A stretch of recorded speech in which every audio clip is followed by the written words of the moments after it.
Team India మాజీ cricketer తాజాగా సంచలన వ్యాఖ్యలు చేశారు. ఇటీవలే ఫస్ట్ క్లాస్ క్రికెట్కి గుడ్ బై చెప్పినటువంటి బెంగాల్ క్రీడా మంత్రి మనోజ్ తివారీ దేశవాళీ ఎంపైర్ల పైన తాజాగా సంచలనమైనటువంటి వ్యాఖ్యలు చేశారు. ఇది ప్రస్తుతం సోషల్ మీడియాలో తీవ్ర చర్చకు దారితీసింది. రిటైర్మెంట్ అనంతరం జరిగినటువంటి కార్యక్రమంలో అతను మాట్లాడుతూ ఇలా అన్నారు. ఆటగాళ్ళు డోప్ పరీక్షలకు వెళ్ళవలసి వస్తే దానిని దేశీయ ఎంపైర్లకు కూడా విస్తరించాలి.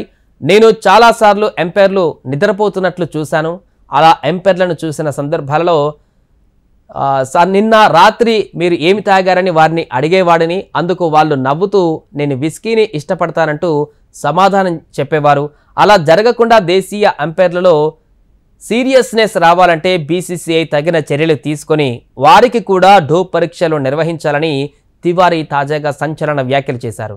ఈ వ్యాఖ్యలు చేయకముందు తివారీ దేశవాళీ క్రికెట్పై, ముఖ్యంగా రంజీలపై, టీమిండియాలో తన కెరీర్ అర్ధాంతరంగా ముగియడం పైన, ఐపీఎల్ కాంట్రాక్టు పొందిన ఆటగాళ్లపై పలు వివాదాస్పద వ్యాఖ్యలు కూడా చేశాడు.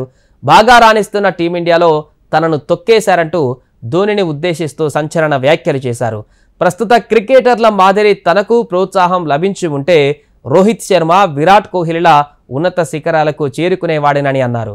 కాగా రంజీ ట్రోఫీ 2024 సీజన్లో భాగంగా బీహార్తో జరిగిన మ్యాచ్ తర్వాత తివారీ తన 19 ఏళ్ల ఫస్ట్ క్లాస్ కెరీర్ను ముగింపు పలికాడు. ఫస్ట్ క్లాస్ కెరీర్లో 148 మ్యాచ్లు ఆడిన తివారీ 10,195 పరుగులు సాధించారు. ఇందులో 30 సెంచరీలు, 45 అర్ధశతకాలు ఉన్నాయి.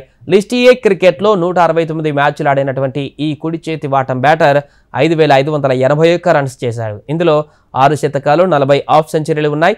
ఏదేమైనా కూడా తాజాగా ఎంపైర్ల పైన చేసినటువంటి ఈ యొక్క వ్యాఖ్యలపైన తీవ్ర చర్చనీయాంశంగా మారాయి. అదేవిధంగా తన కెరీర్కి సంబంధించి మిగతా ఆటగాళ్లపైన చేసినటువంటి వ్యాఖ్యలు కూడా తీవ్ర దుమారాన్ని రేపుతున్నాయి.